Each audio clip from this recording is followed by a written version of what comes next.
Circuler librement au sein de l'Union européenne paraît aujourd'hui évident. Et pourtant, ce n'est qu'en 1993 que ce marché unique entre en vigueur, une des plus grandes réalisations de l'Union européenne. Plus d'obstacles, plus de frontières internes à l'Union, le marché commun devient enfin une réalité. Enfin, car on en parlait depuis les traités de Rome qui ont fondé la communauté européenne en 1957. La réalisation d'un marché commun en est l'objet central. Le président du groupe des socialistes et démocrates au Parlement revient sur l'objectif visé à cette époque. It was the goal to give Europe a new boost, to have integration stepping forward, and to have the free movement of goods, of capital, of services and human beings.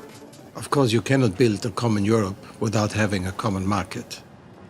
C'est sur ces 4 libertés fondamentales que les 6 États membres fondateurs décident de construire une véritable communauté économique européenne.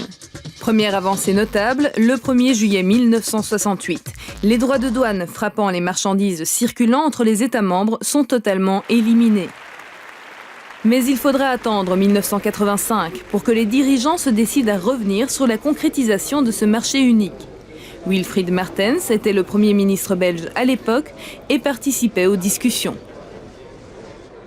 Le marché unique a été une réponse à une crise de longue durée après les chocs pétroliers qui a créé beaucoup d'inflation, les prix qui montaient et qui a créé donc le chômage.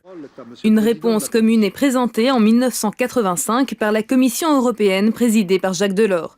La communauté décide alors d'achever la construction du grand marché intérieur par étapes successives. Il doit être finalisé début 1993. Cet objectif ambitieux et cette date sont consacrés dans l'acte unique européen signé en février 1986. Toute une série de barrières et de frontières internes au sein de la communauté européenne ont été progressivement balayées. On a dû donc adopter des lois européennes. En total, je crois, plus que 290 ont été adoptées pour réaliser le marché unique. 1992, à Maastricht, les 12 États membres de l'époque dépassent l'objectif économique initial de la communauté. Après une nouvelle crise et au lendemain de la chute du mur de Berlin, est programmée une union monétaire. L'euro entrera en vigueur 10 ans plus tard.